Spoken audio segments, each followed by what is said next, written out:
What is up, everybody? I am joined by the one and only, my guy, my friend, Danny Tang. Welcome to the PokerNews podcast. Thank you for having me.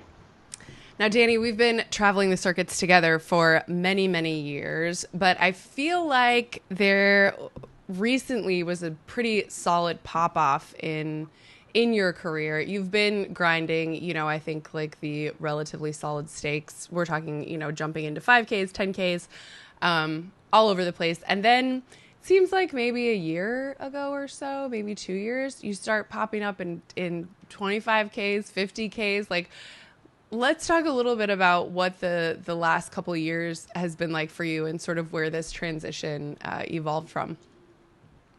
No, I've only been playing 25, 50Ks maybe the last 6 to 8 months. Okay. My 50K, in fact, my 50K, first 50K was the one in Montenegro, which was what, 2 months ago, Uh-huh. and then I played 100K as well. So before that, I've played a couple of times 25K, maybe Barcelona, Aussie Millions, but I was playing 10K frequently by then because of my win at Prague.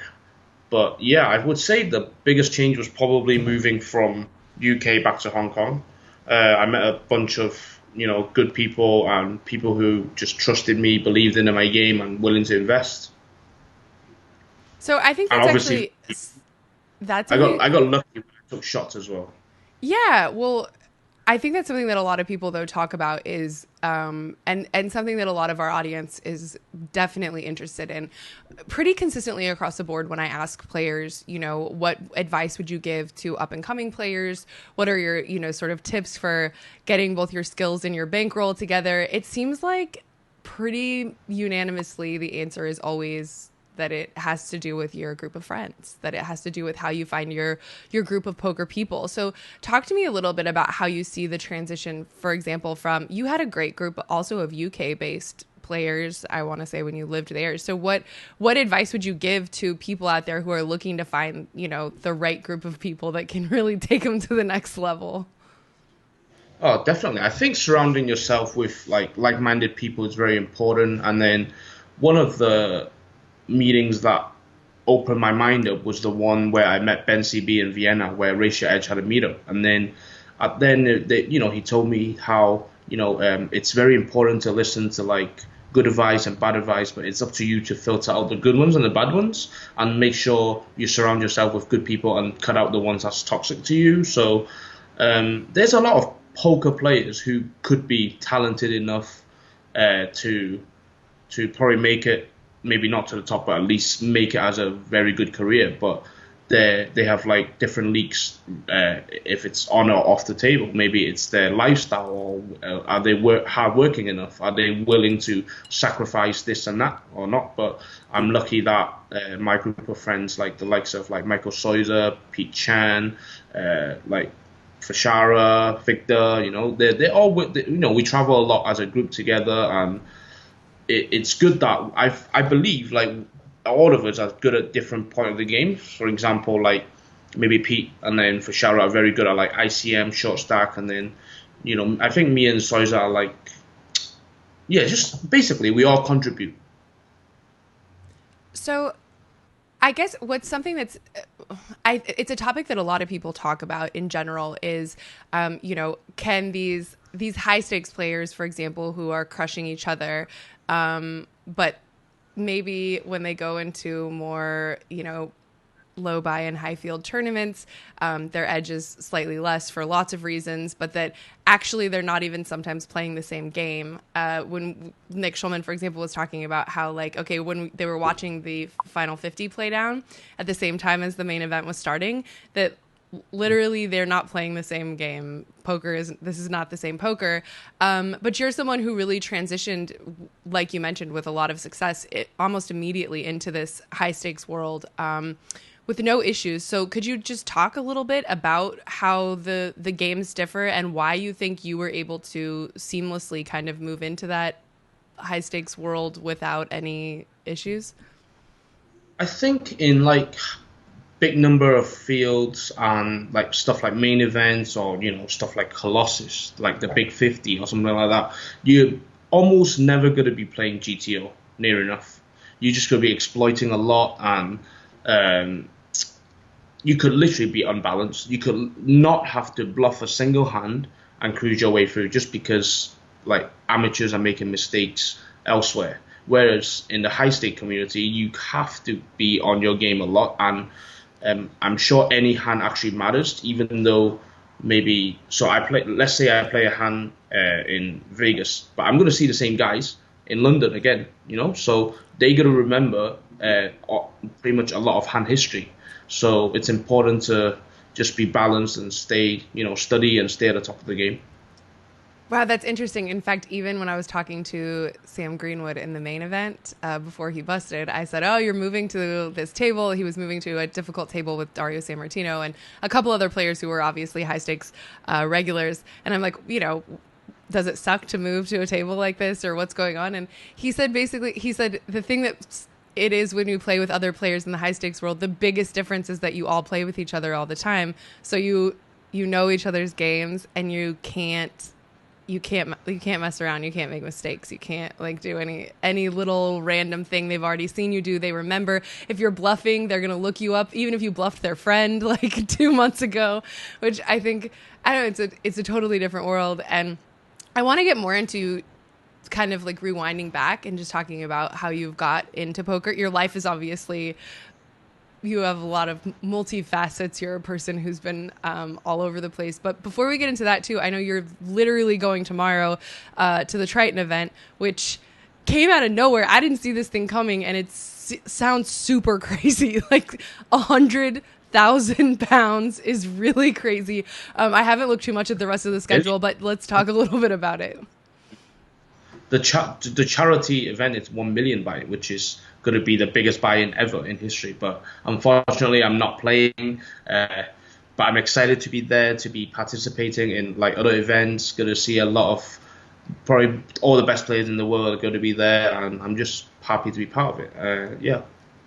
Let's talk about the Triton, because I think for a lot of people, it's a little bit of an enigma. It's relatively new. I want to say maybe about a year it's been going on. And they have some really interesting, I'm pretty sure for the concept for the event coming up is that they invited businessmen, and then the businessmen are allowed to invite a professional poker player. Do you know about this? I think that's what it is. Yeah, I think that's what it is. So the committee of Paul, Richard, and other players, other people from Triton, come up with a list of businessmen who they think qualify to be a businessman, get to invite into the 1 million, and then they're allowed to invite one professional poker player into the tournament as well. Which is super interesting. Who do you think? What's the play there if you're the businessman? Who do you invite? Who do you want? It's pretty cool. Not only that, you have to think how would this work? Because the first 6 levels, businessmen are against businessmen, pros are against pros. It's after the first 6 level where they do a random draw and then mix it up. So it's very interesting. Wow. I mean, I for one think that's super cool, and obviously we're always trying to figure out ways to appease the whales, if you will, and also create an environment that's interesting. I even think, the high stakes guys want to play with them, but even as a viewer, as an audience, as a media member, I think it's really fun to watch the businessmen play the pros and to see it relates to what we were talking about earlier, where it's when you don't really know what these guys are going to do, sometimes that makes it even more difficult, right? Yeah, it's going to be a fun dynamics, it's going to be, I would love a businessman to come out on top. It'll be pretty cool. It'll be good for the poker world. It'll be good for the fans, and yeah, I think Bryn Kenny and Kerry Katz are currently tweeting saying that they're taking bets on to, see if one of them will come out on top against any of the teams. Of course they are. Well, I think a lot of people have been talking about, so some of our favorite, high stakes players who seem to disappear from the poker space, as it were, especially in the, more traditional tournament formats. A lot of them have ended up in Macau. So I know there's lots of the games are secret, and you can't, you've got to keep your secret snake face or whatever. It's fine. I get it. But for those of us who aren't as familiar with, what's going on in Hong Kong and Macau, could you just give us a little bit of a taste of what the poker scene is like there? In my opinion, Macau is just a better version of Vegas as a city in general. And when it comes to poker, there used to be a lot of tournaments running there, but sadly, the poker scene's kind of died a little bit. But cash games are forever going to be good, I think, just because of the stakes. So when I was in UK, I was playing obviously 1-1, 1-2, sometimes 2-5. But then when I go to London and it gets to 5-10, 10-25, it's already some of the best players around the area, playing that game. Whereas in Macau, so the smaller stakes nowadays in the Win or the Venetian is 50, 100, which is 5-10 equivalent, So you get amateurs playing 5-10, you could literally make a living from that game. Yeah, a good living. And then obviously the stakes get up to 1K, 2K, 2K, 5K, 5K, 10K, which is massive. Some of the biggest game in the world do run in Macau and Hong Kong. Obviously, I'm not going to bring up the private games in Hong Kong and the private games in Macau, etc. But yeah, some of the best players are around there to play these games. Wow, that's so crazy. So was this a lot of what inspired your move back to Hong Kong, was just realizing that the games are more solid there? Yeah, I mean, I was in Manchester playing locally, and I would say I grinded really hard. My university days attendance were extremely poor due to that. I was grinding at the casinos every night. But I realized, although at the time I felt like I was probably one of the better players in Manchester already, I didn't feel like I was getting anywhere in terms of money. And I just knew, I went back, I think it was for Poker Kings WPT, where I met a bunch of cool people like Winfred Yu, Sparrow Jang, which is the chairman of Hong Kong. And I could tell there were opportunities there, So I took a shot, went back, and never looked back. Wow. And really, in terms of moving, I mean, it's Hong Kong is one of the most expensive cities in the world. So that you have to kind of make a bold choice to be this is where I'm going to go. I mean, my brother and my parents are based there now. So at the time when I moved back, I was living with my brother. So rent was not a problem. But, I don't think Hong Kong and Macau is that expensive. The rent is definitely expensive. But if you talk about food or travel costs, it's fine. It's okay. Yeah, it's mostly just per square foot, apparently. Yes. Per square foot in the apartment world, it's crazy. Well, I guess, so for those who don't know that much about you, can you kind of talk a little bit about, obviously, it's you have this adorable British accent, you're living in Hong Kong, you've sort of exploded on the circuit. Can you kind of just talk to us a little bit about your history, your background, your journey in poker? I started playing when I was in year 2 of university. I don't exactly remember how old I was. So before that, I was in college. I was a huge MMA and sports fan. Used to go to the gym 9 times in 1 week, which you could never tell right now, right? But I was in good shape. Yeah. And then year 1, came to uni, met a bunch of people, got to the freshest thing where I was drinking near enough every day. You could imagine, I don't know if you must have seen Jersey Shore, right? Of course. Yeah, so there's a Geordie Shore in UK. So my university days were like that, pretty much, just literally every day. Wake up, eat bad food, go out and drink, get a haircut, go to the gym now and then. And then I kind of got bored of that by the end, mid of year 2. And then in UK, there's honestly not a lot to do. So you're either clubbing or you're at a casino, Even after your clubbing, you could end up at a casino just because casino serves drinks. So I got attracted to the pit games slowly, which got extremely dangerous for me. And then it was at the point where, okay, I cannot do this anymore. And then I noticed there's a poker room in a corner of the casino. And I'm like, oh, this looks familiar. This looks like something I've seen on movies before. Sit down, still a losing player. So I was losing on the pit and I was losing on the poker table, but losing on the poker table was at a much slower rate, much slower. So I picked up that instead, and then I just watched a bunch of EPT streams, and then Poker After Dark, Tom Donfield Ivy, And then I just got really hooked, and then played a lot, met a bunch of really good people that there's too many to thank right now. But yeah, and then moved back to Hong Kong, met a bunch of guys who I just, when you just click with someone and then people take a shot on you, they're like, I don't know what to call them, but honestly, without them, I'd probably still be grinding like mid-stakes at best.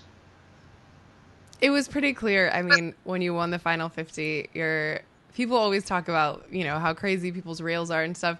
Your rail was not crazy. They were incredibly respectful and clearly like had a pretty good idea of what's happening in the game and moments when it is appropriate to be screaming and not.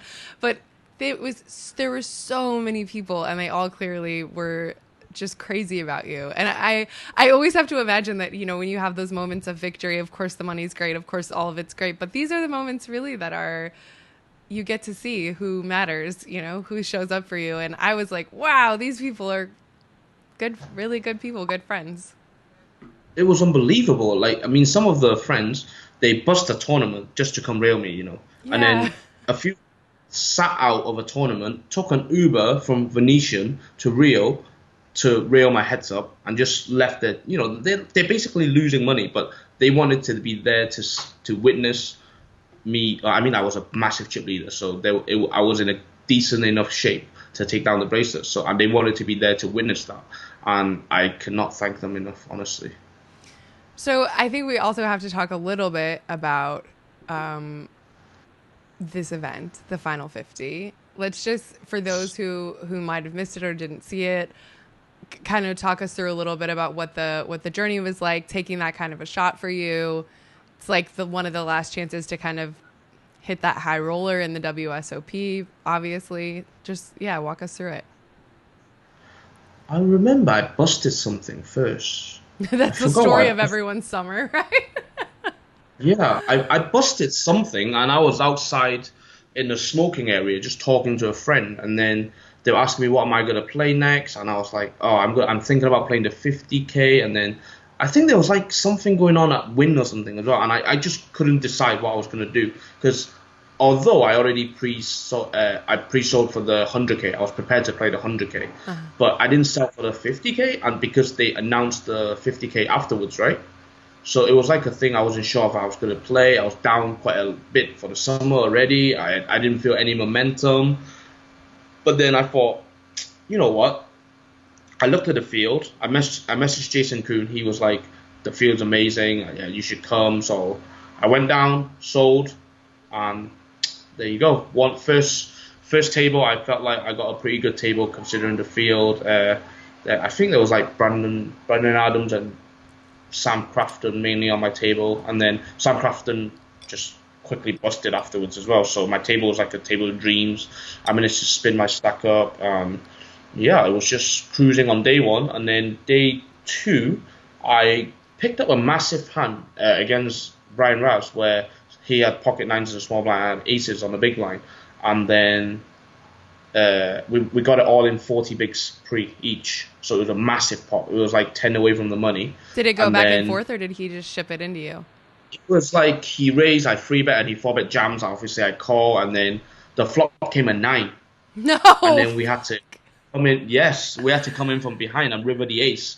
And then after Brian left, Bryn Kenny was on the table. Bryn was like, "How much was that ace worth on the river? At least 300,000, right?"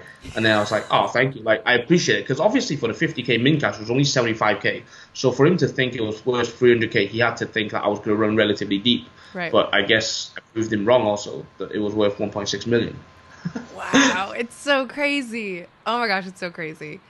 Any other like really weird spots? I thought, for example, you ended up, heads up with Sam Soverel, who'd had quite a lot of controversy over the summer, kind of like leading up for maybe potentially being an angle shooter, or for a lot of the guys in the high roller scene kind of coming forward and saying that he has a history of that.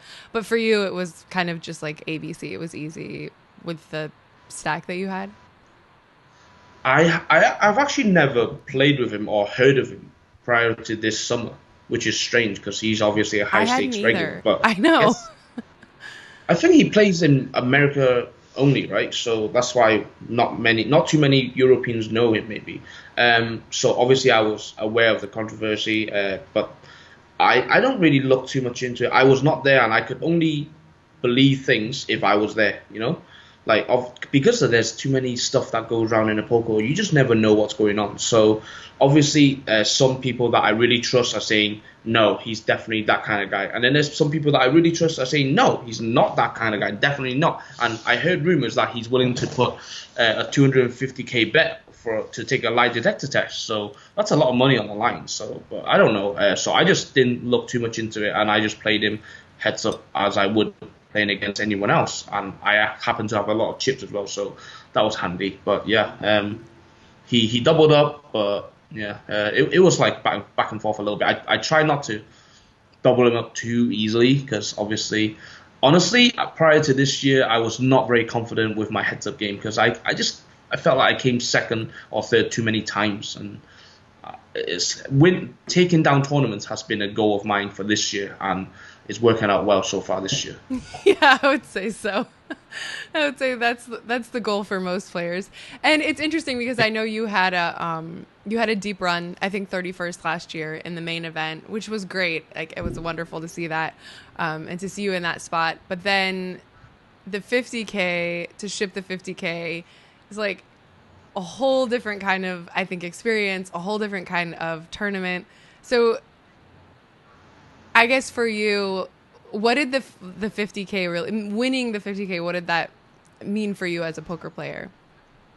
Oh, absolutely everything, because it's like the best of the best playing in the field. But one thing that I've noticed this year while playing the high stakes is the pressure doesn't necessarily get to me. I feel like in the obviously when I was all in, when the hands are face up, I'm extremely nervous at the run out. But while there's still decisions to make, or if I'm daring to bluff the river or bluffing at some stage of the tournament, I feel like I actually handled it pretty well, even though it's relatively high stakes. That's something I've been really surprised to see with you because I've seen lots of players in their poker career take some of these shots, and it's obvious when the money means like significantly more to a lot of these players. But I've seen you jump into this world and really just come out shooting, like so much confidence, and even appearing kind of just like, I don't want to say cocky, but like not an issue to jump into these events. And like, what do you attribute that to? What do you attest that to? How could other players try to integrate that into themselves should they want to? I think I've just a lot of self-confidence when it comes to poker. I've always believed that I do belong to play with the best, but it's just I have not had the opportunity, or the timing's not right yet. And it's kind of harder to grind from lower stakes up to higher stakes, but maybe people would disagree just because higher stakes are obviously extremely tough. But when you're playing in like a 1K event, or like a maybe smaller, like 200 euro events, you're going to have like ridiculous number of runners, you're gonna have to get lucky at some point. Whereas these high rollers, usually they're around like 100 runners, so variance is way smaller. Obviously the competition is tougher, but I've always been I just believed in my game, and it worked out well, I guess.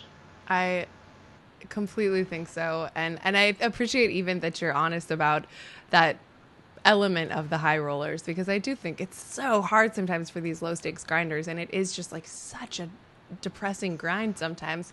But this Daniel, one of the guys in the chat wants to know, and I think that the answer is probably 0%. How many professional poker players have 100% of themselves in the high stakes world, would you say, if any? I've heard stories that David Peters takes a pretty big piece of himself.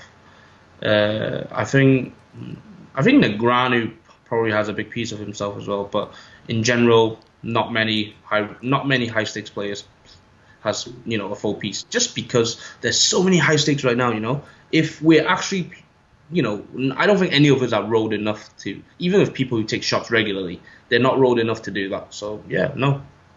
It's so much. And what I think, especially at this point, when you consider how often tournaments are re-entries and how often people are firing multiple bullets, it's I mean, sometimes when I'm trying to work out everybody's summer, I'm just looking at the amount of events that people have played over the summer. And even players who are going really deep, really regularly may have like just a slightly profitable summer. Or I think it's interesting, but it's also interesting because you kind of count on those big scores to balance everything out. But sometimes when you have a really small percentage of yourself, when you get the big scores, it's painful, I have to imagine. Maybe it's not. Maybe it's like super great to just see everybody you know make money. I don't know. Yeah, obviously, I think, am I making more? So a lot of players look at playing a tournament at how much money they're making. So, for example, playing 100K, if they're making like 1% or 2%, they look at it as if like they're just making 2,000. Whereas I don't look at it like that. I just look at it, look at the field. Am I good enough to play in it? Can I win it? If I can, I'll play it.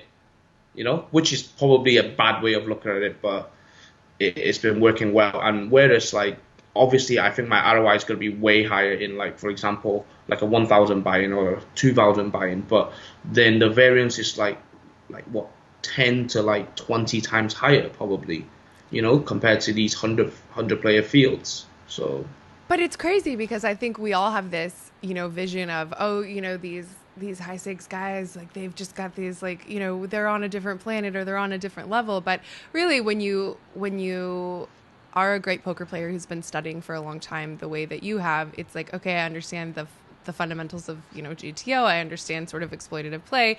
And so then it's just a matter of like, do I have the bankroll to support being able to play in this spot? And can I play not afraid? But I also wonder, do you think that there's anything to say there's definitely a certain number of high stakes players who struggle a little bit to play with these, specifically like Chinese businessmen. I've seen, for example, when I was at the party poker event in Russia, they had like a mini Triton event there or some, I don't know. I'm not even 100% sure what it was, but there was like a little Triton tournament there. And just watching the stream, It was really interesting to see a lot of these incredible poker players just be put in spots where it was pretty clear they really just had no idea what was happening. And so sometimes I wonder, like, you having relationships and friendships with some of these high stakes businessmen, how much do you think that helps your ability to sort of bridge the gap between the professional poker players and the businessmen to kind of like understand maybe what those guys are thinking? In general, I talk about, because we're the Asian pros, so sometimes after a hand, maybe they do ask us for opinions. So I'm relatively familiar with their thought process. And obviously the likes of like Ivan Liao, who's just, I think he's improved rapidly, and also he has no fear. He's a fearless. He's like a Chinese back in the days Tom Dwan, who's just got it. He's just gonna put you to the test, and sometimes you just have to put your seatbelt on and just make the calls. Whereas I think some of these other pros, obviously the top pros, are still making very good decisions. Whereas some of these pros who are struggling are probably just because they're thinking, oh, the table obviously still got value, so it's okay to just pass up this marginal spot where they're not sure. Maybe they have like less hand history with the guys, So, yeah. I love it. Like, I love it. Just put your seatbelts on. I think that's like such a great way to explain it. Well, I want to talk a little bit to you.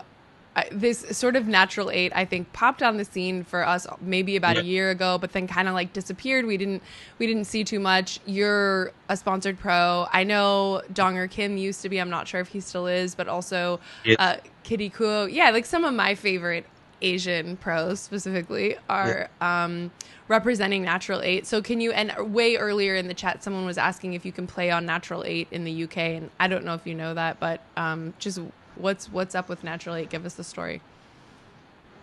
NaturalEight is just one of the skins for GG Network, which obviously everyone knows. I'm sure they've got a message from Bryn about GG Network. Yeah, so NaturalEight. So I think how GG Networks works is like they have different skins, and different skins cover different part of the world. And NaturalEight actually doesn't cover UK, but I'm sure whoever that person is, me and him can have a chat, and we'll see what we can do for him. But yeah, NaturalEight. I'm extremely honored to have signed with them. I'm extremely confident at the the direction they're taking for the online poker world. Their cash game numbers have been brilliant, and their PLOs was actually on fire this summer as well. So a lot of people made a lot of money, and etc. etc. The tournaments is amazing. They're willing to listen to people, whereas some other online platforms are maybe not as willing, just because of their market shares already. They know people are going to play there anyway, so they don't listen to feedbacks as much as NaturalEight would. And as a sponsor pro, I give them a lot of ideas, and they're just extremely supportive. And to be on board with like some of the, in my mind, like really good players in the world, like Don Kim was like one of the best heads up no limit player back in the days, and Michael Soiser, it's another close friend of mine, and who obviously a great player, crushing the high rollers. And then Kitty Quo. I was watching Kitty Quo when I was like a nobody, back in playing 1-1 at Manchester, and I was watching Kitty Quo. I was like, oh, she's a good-looking girl, maybe one day I'll meet her. And now we're teammates, we're good friends. It's pretty cool. It really is. So is NaturalEight mostly focused then in the Asian markets? I would say so. I think so. Yeah, it's fine. I'm not completely sure. I'm relatively new to the team, but I know they cover like Malaysia, maybe not Philippines. My boss sent me a list of like where it's eligible to play before, but I think I forgot. I mean, I'm sure we could find that on the internet, but I just have to figure based on the team that they've chosen that there's probably at least like some focus on Asian pros. Yes. Means there's probably a focus on Asian audience, which is great because actually, in fact, like even as a PokerNews site, we've been looking at like where are the growing markets, where's the places we can expand, and it seems like India, China, like of course a lot of stuff legislation wise has happened in China in the last couple of years, which may or may not like have really slowed a lot of things down. But really, when you're looking at markets and where you can find players that are actually wanting to fire off like a little bit of money, people that are actually just still looking to recreationally jump on board, like there's not a lot of places like that, so I can see why that would be a smart market share. The thing about Asia places is because, for example, China, India, Japan, there's not like no casinos. Casinos are illegal there, so people have nowhere to play live cash games, whereas compared to like America, like Vegas, LA, or even UK, there's like plenty of local cash games. I have a poker room like just at my doorstep here, I could just go downstairs and play poker, whereas people in China and Asia just don't have the chances. So online platforms are very important to them. Yeah, I hear you.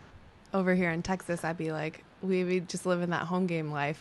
That's like the best thing we can do.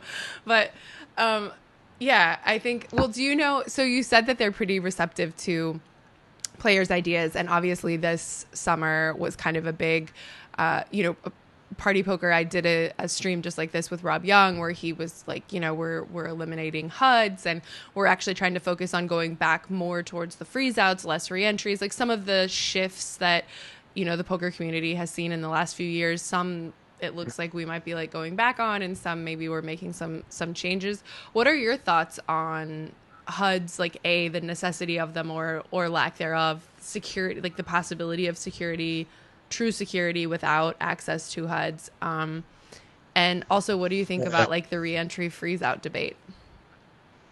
I have never been an online grinder, so it's funny enough, as a pro I've never used HUD. I remember playing Sunday Million while grinding at my local casino on an iPad, so wow. I've never been a HUD.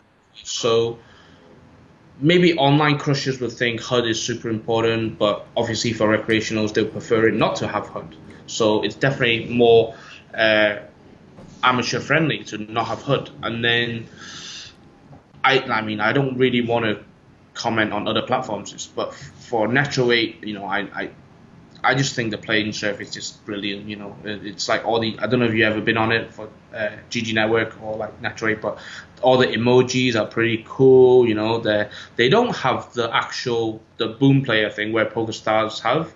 So it's probably better for amateurs that way as well. And also as a freeze out thing, I don't know. I think pros and amateurs likes to be able to just continue to rebuy, especially when it comes to yeah, Asian markets likes to fight. You Yeah. know, they're willing to fight at whatever big blinds and just see if they can spin it up. So I obviously love it, and I'm aware the GG series on NaturalEight is coming in the fall, and then Short Deck should be making an introduction on NaturalEight too. So Oh, that'll be pretty wow. cool.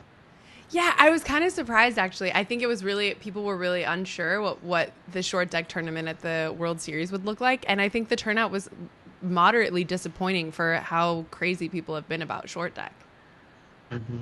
There were no satellites, and I'm not sure how a satellite would work either. It would be like a flip out if there was a satellite into a short deck event. The buy-in was relatively big for the That's what first I time. said when I was making my Yeah, predictions before the summer. I was like, I think it's too high of a buy-in for an event where it discouraged people who have never played to play, and really yeah, you want those that- people.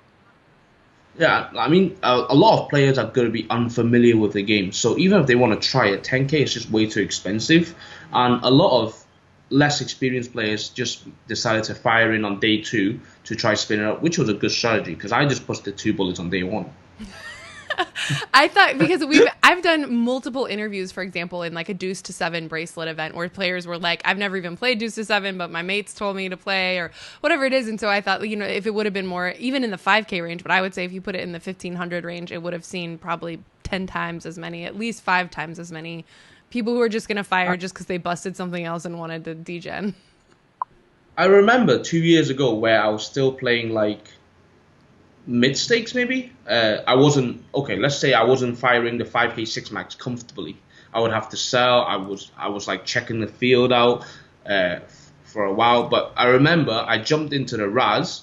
Had I only learned the rules for like an hour ago, it was a 1.5K Raz, and I just decided to sell.